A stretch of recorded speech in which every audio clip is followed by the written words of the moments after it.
os efeitos do divórcio. E nós vamos ler Mateus 5, 31 e 32. Alguém, por favor, se coloque em pé e leia para nós esses dois versículos. Mateus 5, 31 e 32. Por favor. Quem poderia ler para nós? Acho que o irmão Paulo está esperando para saber quem vai pegar o microfone. Olha, eu não queria dizer nada não, mas ele está ligando o ar-condicionado, hein?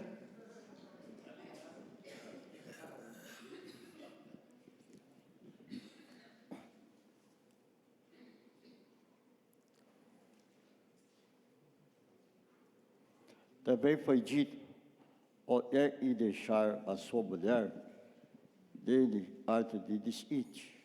Eu, porém, vos digo, que olhar repudiar a sua mulher, a não ser por causa de prostituição, faz e ela aumenta adultério, e olhar e azar ou a repudiado, comete adultério.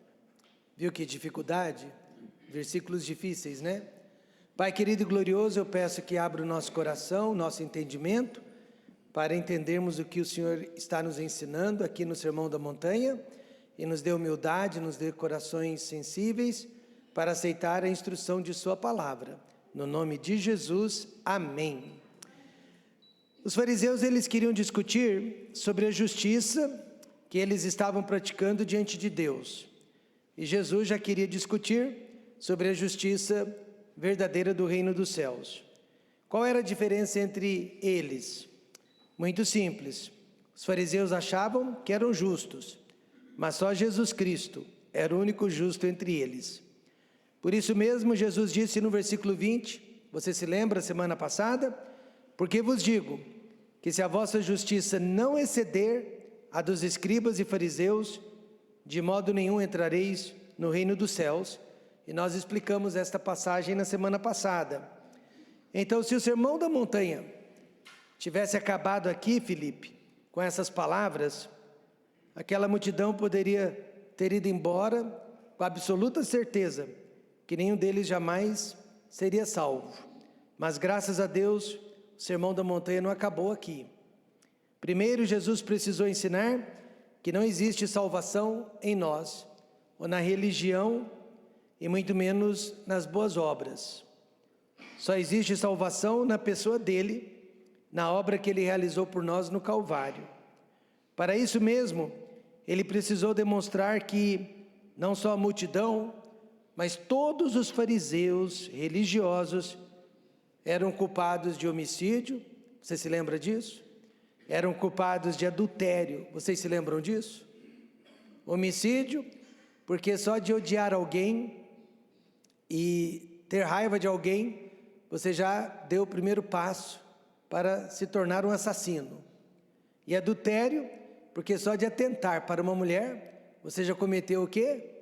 Adultério. Então Jesus mostrou que nenhum deles ali se salvava, ou se podia salvar, pois ninguém jamais será salvo sem primeiro reconhecer que está perdido. Eu sei que a maioria de nós aqui não gosta de médico. Alguém aqui gosta de médico? Não.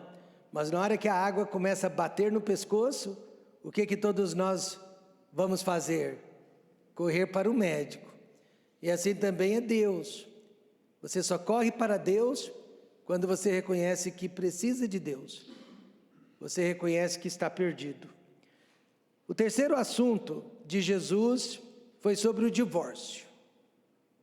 O irmão Davi acabou de ler, também foi dito, qualquer que deixar sua mulher, dê-lhe carta de desquite. Este assunto, para mim, é o mais complexo e é o mais difícil de todos. Mas não podia ser diferente, né? Porque os cidadãos do reino dos céus precisam alcançar um padrão de vida acima de qualquer censura. Lembra que nós iniciamos esse curso, né? Essa série de lições falando sobre as características dos cidadãos do reino? Nós somos esses cidadãos e requer-se de nós uma vida acima de qualquer censura. Esses cidadãos, no entanto, jamais serão perfeitos. Há alguém perfeito aqui? Mas sempre serão redimidos e transformados pelo poder do Evangelho. Quantos estão sendo transformados? Nós não fomos, mas nós estamos sendo transformados. Eu sei que pessoas falam, eu fui transformado, mas eu prefiro no gerúndio, eu estou sendo transformado. Até o meu último dia de vida, Deus está transformando a minha vida. Isso não é maravilhoso? E essa transformação, ela se dá pelo poder da palavra de Deus. Por isso que eu não desprezo a igreja, eu não desprezo os cultos, eu não desprezo as pregações, porque sem a palavra de Deus não há transformação. Veja, Filipenses 2, 14 a 15. Se você acha que é fácil, né, servir a Deus, fazei todas as coisas sem murmurações, nem contendas, para que sejais irrepreensíveis e sinceros, filhos de Deus inculpáveis, no meio de uma geração corrompida e perversa, entre a qual resplandeceis como astros no mundo. Então, quantos concordam que a nossa situação é mais difícil que a situação do mundo? O mundo não se preocupa em fazer o certo ou o errado. Nós, que somos cidadãos do reino dos céus, nos preocupamos em dar testemunho, porque a Bíblia diz que nós somos astros, luz deste mundo. Lembre-se então, o Sermão da Montanha foi uma reação à justiça dos fariseus, pois eles pregavam uma perfeição impossível, mas achavam que estavam conseguindo seguir a própria justiça deles e agradar a Deus em tudo. Então, eu tenho que usar aquele ditado que o pior cego é aquele que não quer ver. Você se lembra da ilustração do rei que estava nu? Acho que a maioria de nós já ouviu essa ilustração. Um bandido muito astuto se fez passar por um famoso alfaiate e prometeu confeccionar para o rei uma roupa tão linda, mas tão especial, que somente as pessoas mais inteligentes e importantes da sociedade poderiam visualizá-la. Acreditando nesta promessa, o rei orgulhoso pagou grandes quantias em joias preciosas para a confecção de tal roupa. Só que o ladrão nunca começou a costura, apenas fingia que estava costurando, todas as vezes que o rei ia experimentar a sua vestimenta. E o rei e os seus assistentes diziam que podiam vê-la, que podiam ver o pano, a linha, pois queriam que todos pensassem que eles eram inteligentes e importantes. Quando finalmente o rei se vestiu daquela veste invisível, todos os seus assistentes disseram que a roupa era linda, mas na verdade o rei estava nu, o rei estava pelado.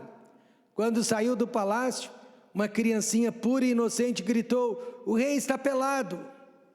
Só aí ele percebeu que havia sido enganado e envergonhado, nunca mais mostrou seu rosto fora do palácio. Jesus também, puro e inocente, ele gritou do alto da montanha que todos nós estamos nus.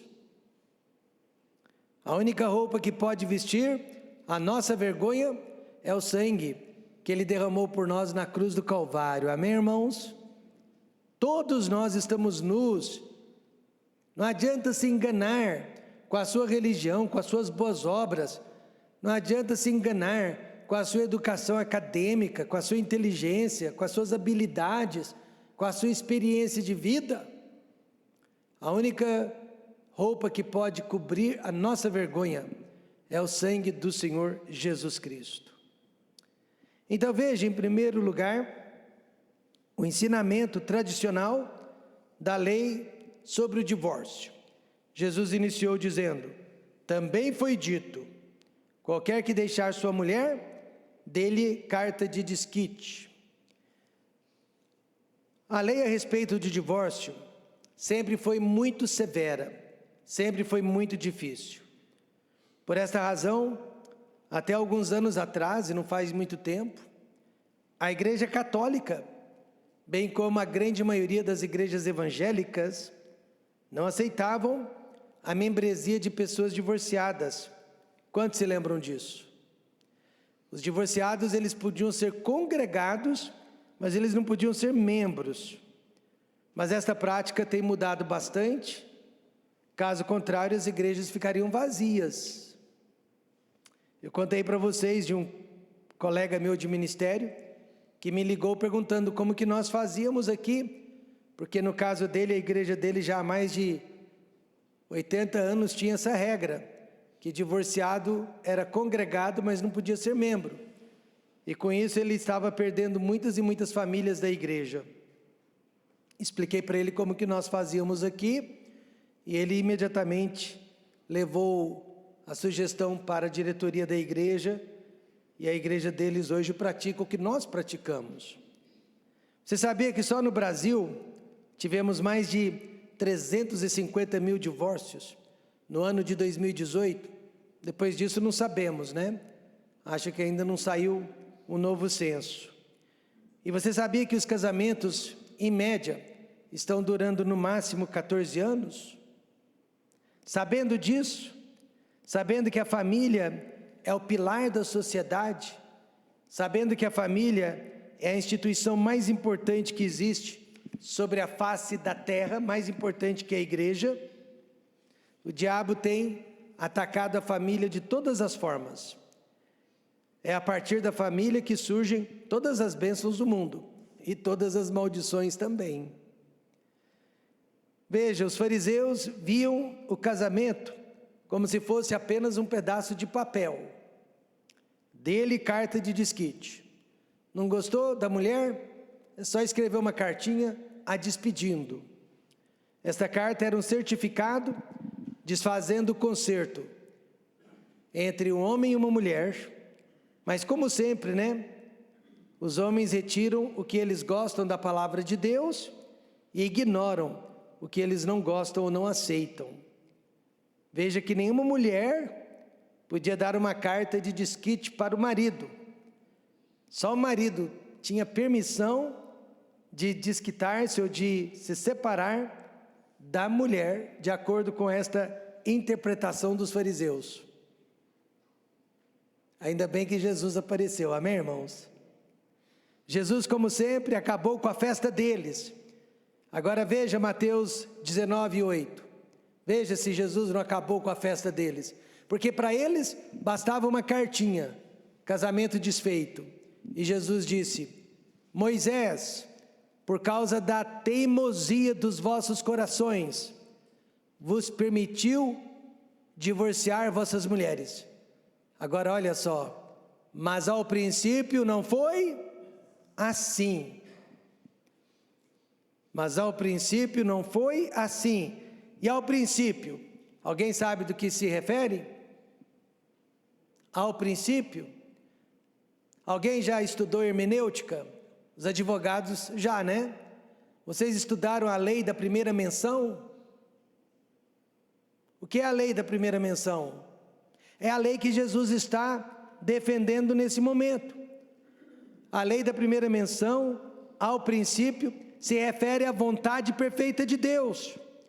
Jesus mostrou que Deus é contra o divórcio, mas que o divórcio existe, não porque seja da vontade de Deus, mas por causa da dureza, da teimosia do coração do homem. Quantos entenderam isso?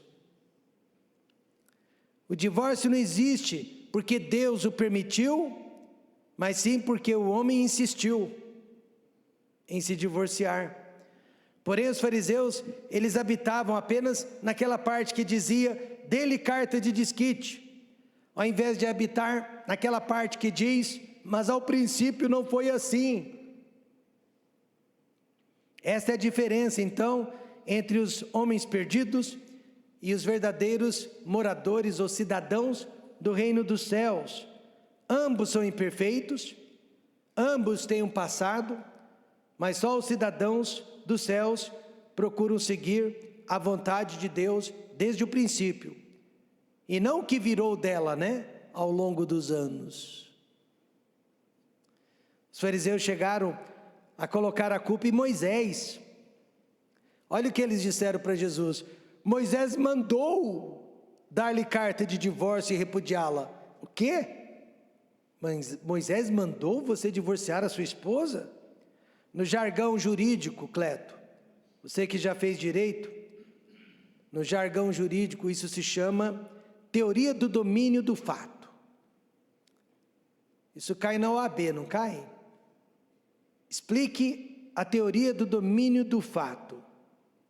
Ou seja, a vontade de permitir o divórcio era de Moisés, não dos maridos, não dos fariseus, mas de Moisés, que já havia morrido e não estava ali para se defender. Os coitadinhos dos fariseus apenas realizaram a ação, mas a culpa foi de Moisés. Isso acontece demais no meio religioso. Um ex-presidente da República, que hoje é presidente de novo, já zombou das igrejas neopentecostais, justamente por causa da teoria do domínio do fato. Vou abrir aspas ao que ele disse: você está desempregado, é o diabo; está doente, é o diabo; tomou um tombo, é o diabo; roubar o seu carro, é o diabo. Fecho aspas. Esse presidente, infelizmente, tinha razão. As pessoas colocam a culpa de seus atos, de suas vontades. As pessoas colocam a culpa de seus problemas em outras pessoas. Isso é chamado teoria do domínio do fato. Mas Jesus apareceu ensinando para os fariseus: o divórcio não é culpa de Moisés, não, muito menos de Deus. A culpa é toda de vocês.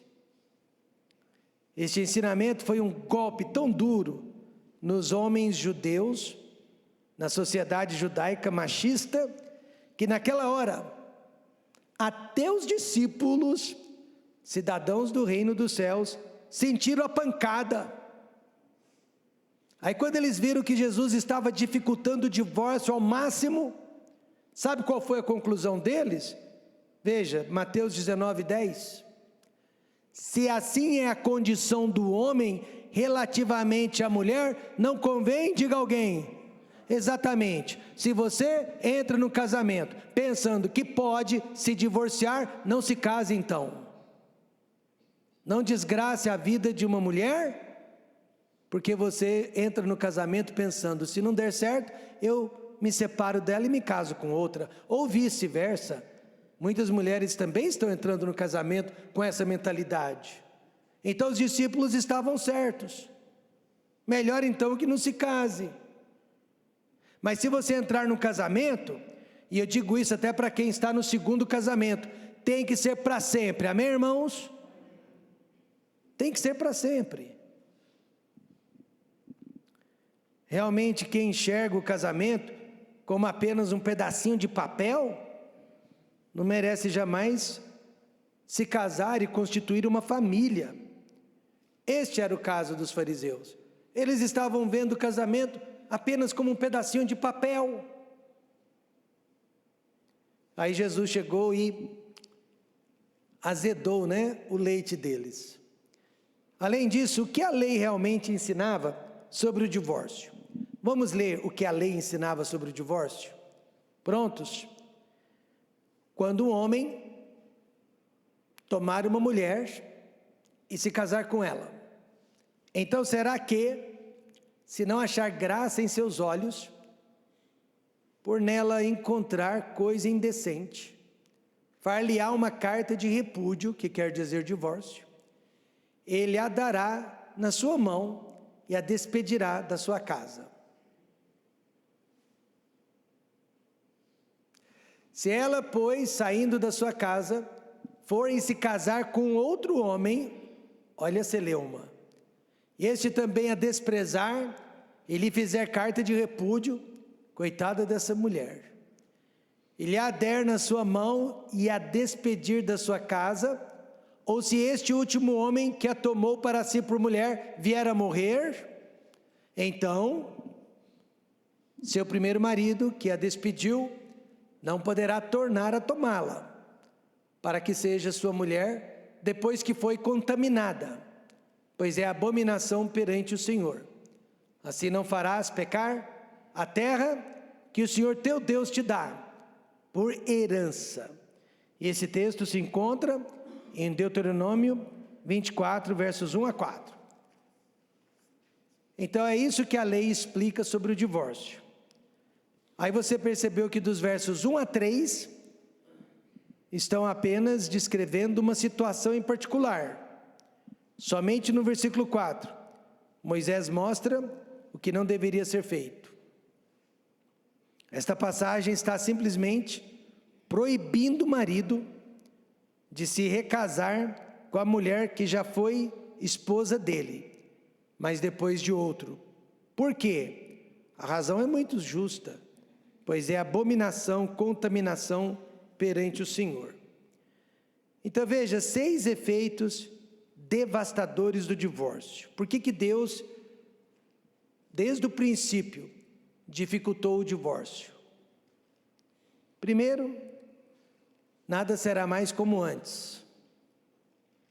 Segundo, o divórcio abala a confiança da criança na dependência dos pais e gera ansiedade.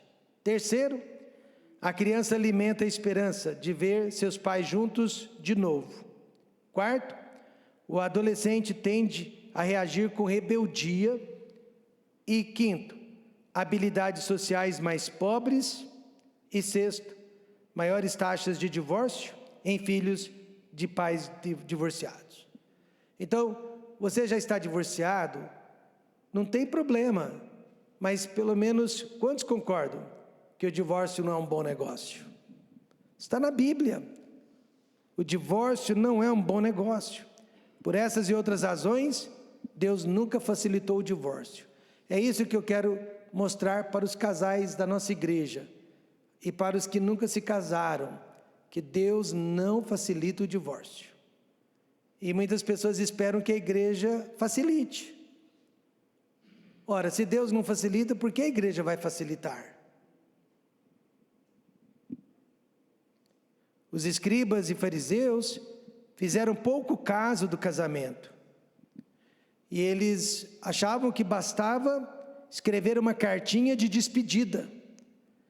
Mas apareceu Jesus Cristo e disse: não é bem assim como vocês estão fazendo.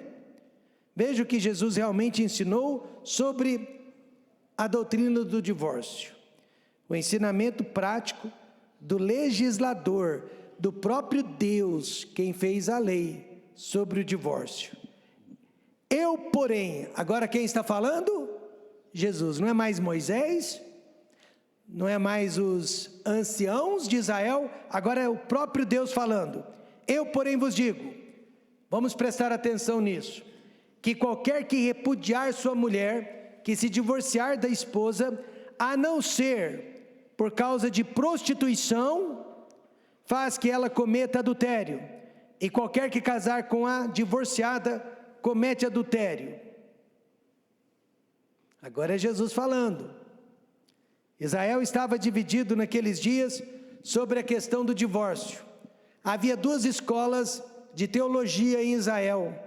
A escola do rabino Hilel, que era mais liberal, dizia que qualquer motivo era válido para o divórcio.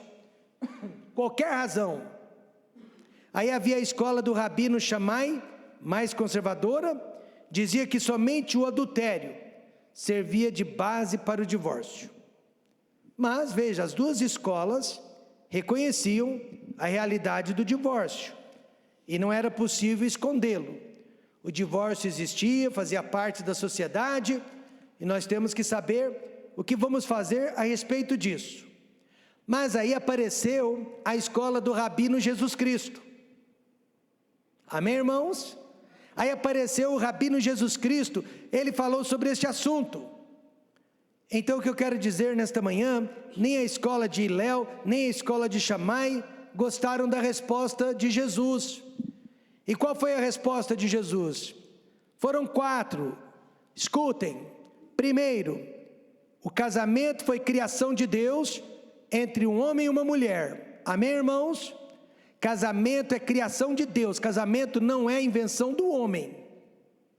Segundo Jesus ensinou, o casamento foi pensado para não acabar. Quantos concordam com isso? É nítido, é claro na Bíblia. Casamento foi criado, foi pensado para não acabar. Terceiro, o divórcio foi permitido na lei de Moisés por causa do coração duro do ser humano. Nós gostamos de dizer vontade permissiva, né? De Deus, mas não perfeita. E quarto, Jesus ensinou que o divórcio não é um padrão de Deus. O padrão de Deus foi a união em um casamento permanente, que só poderia ser terminado com a morte de um dos cônjuges. Então foi isso que a escola do Rabino Jesus ensinou. Goste ou não goste, este é o ensinamento de Jesus. Mas Jesus deu motivos para o divórcio. Veja a base que Jesus deu para que o divórcio aconteça no versículo 32. Eu, porém, vos digo, eu sinto segurança, amém, irmãos? Quando é Jesus falando, eu sinto segurança.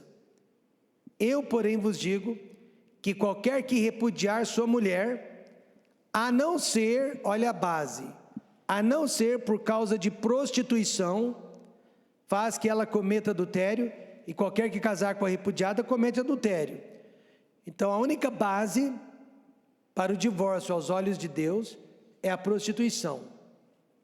E eu vou explicar melhor.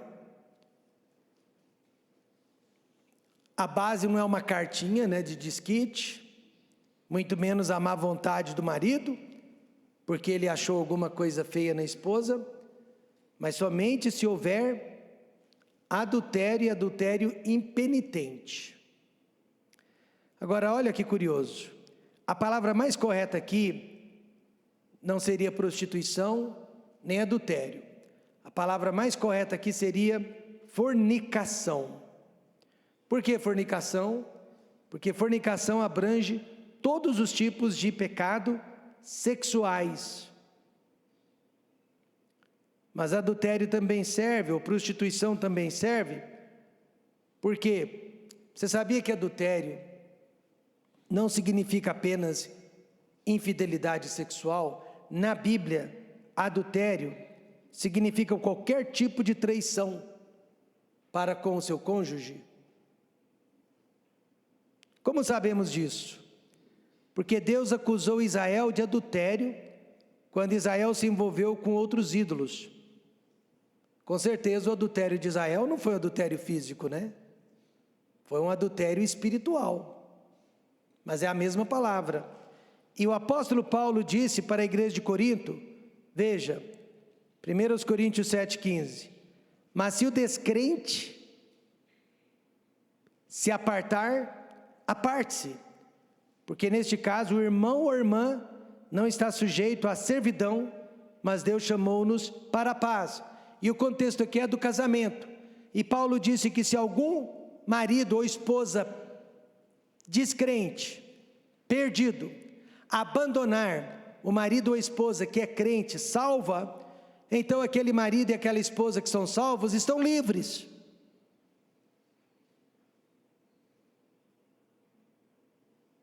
Forte essa lição, hein? Por isso que eu quase nunca falo sobre esse assunto. Portanto, casos impenitentes de infidelidade, casos impenitentes de abuso físico. Quantos concordam que abuso físico é uma maneira de ser infiel? Marido que bate na esposa é um infiel, amém, irmãos? É um infiel. Casos de adultério sexual, abuso físico do cônjuge, ou até mesmo dos filhos, e agora nós vimos o abandono de um cônjuge, o abandono de um cônjuge, servem de base para o divórcio. Sabe o que é mais difícil sobre esse assunto? É que se você conversar com 10 pastores ou 10 teólogos, você vai ouvir 10 interpretações diferentes. Mas vamos ler juntos? 1 Coríntios 7,15. Qual é o contexto de 1 Coríntios 7? Qual é o assunto? Casamento. Mas se o perdido se apartar, aparte-se. Porque neste caso, o salvo ou a salva não está sujeito à lei, mas Deus os chamou para a paz. Estamos dizendo que uma pessoa em tais circunstâncias pode se divorciar, mas não estamos dizendo que se divorcie. Por quê?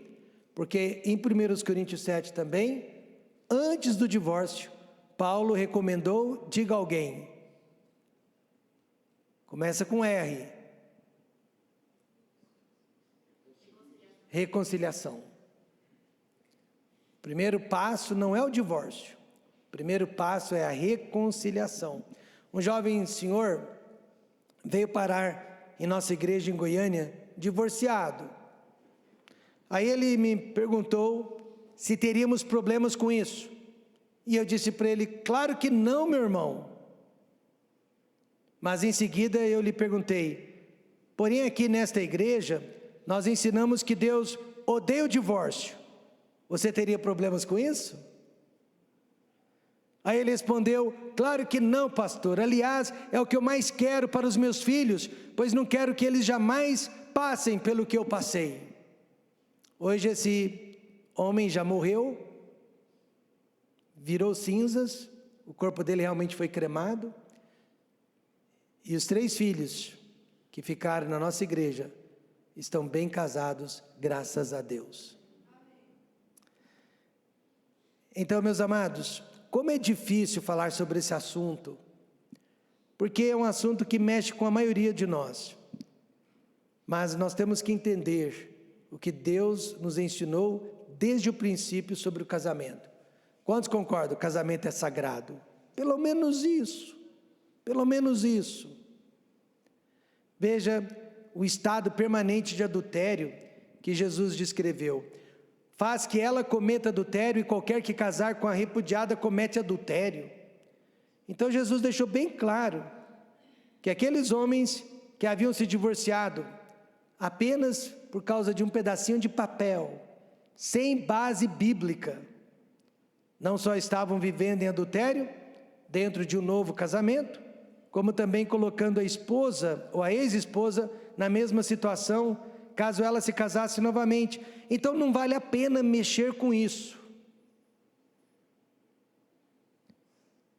No caso de um divórcio sem base bíblica, a Bíblia definitivamente incentiva a permanecer solteiro.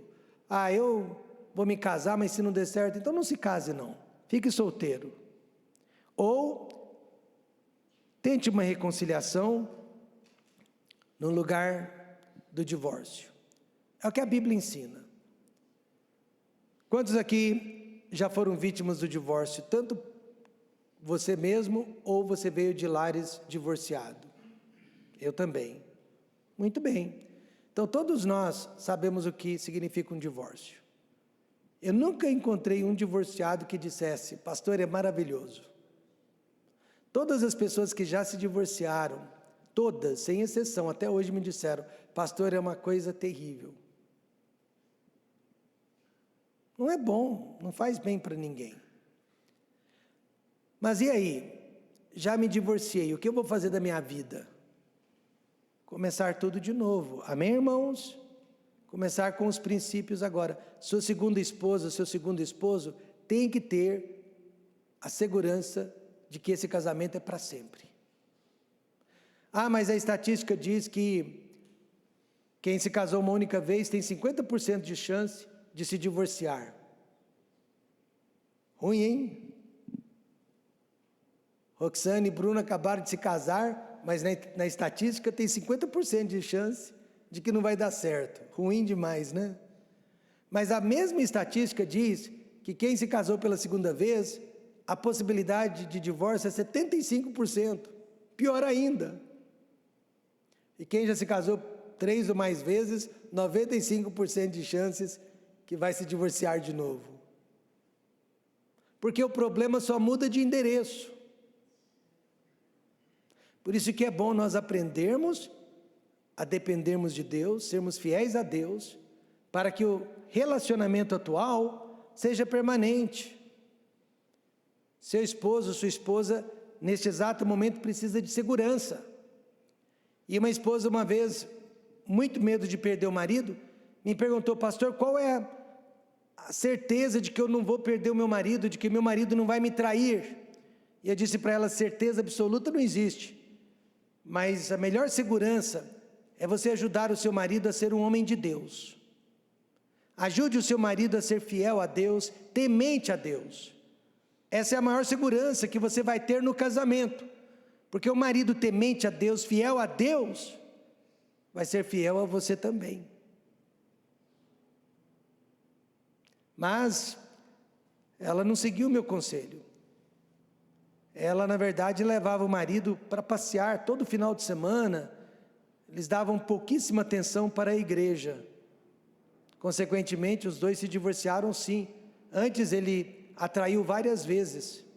E hoje ela já deve estar com seu segundo ou terceiro marido. E ele com a sua segunda ou terceira esposa. Virou uma celeuma. Porque não quiseram colocar Deus em primeiro lugar.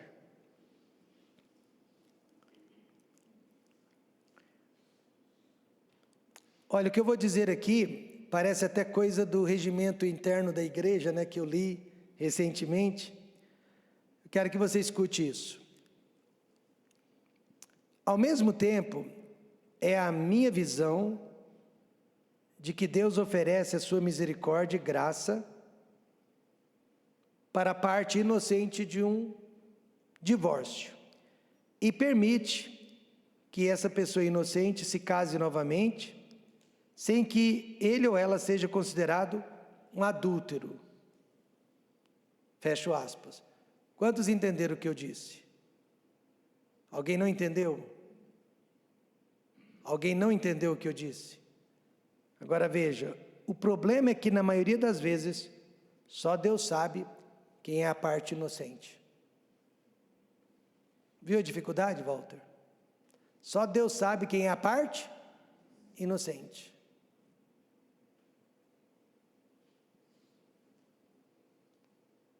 Mas eu decidi nunca julgar as pessoas, nunca julgar os casais.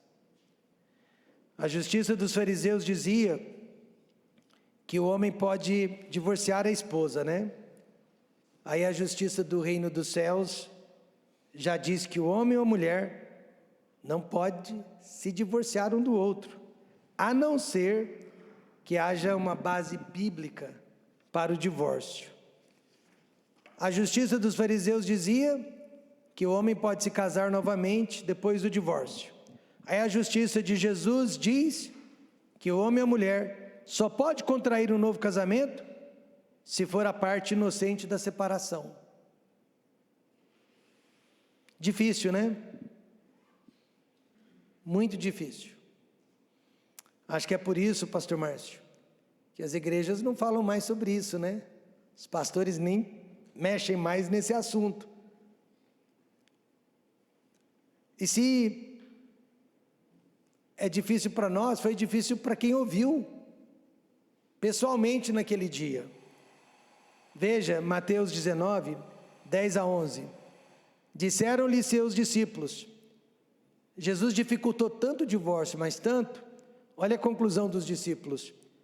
Se assim é a condição do homem relativamente à mulher, não convém casar. Aí Jesus respondeu de volta: nem todos podem receber esta palavra, mas só aqueles a quem foi concedido. O que Jesus quis dizer com isso? Jesus sabia que nem todos iriam aceitar a vontade perfeita de Deus sobre o casamento. Nem todos iriam aceitar a vontade perfeita de Deus sobre o divórcio. Por isso que Moisés permitiu o divórcio, através de uma cartinha simples, de repúdio. Porque nem todos podem aceitar este ensinamento. Então o que a nossa igreja resolveu fazer? Vamos ensinar o que está na Bíblia, doa quem doer, né? Machuque a quem machucar, mas sem julgar as pessoas. Sabendo que o divórcio faz parte da nossa sociedade. E nós temos que conviver com isso. Amém?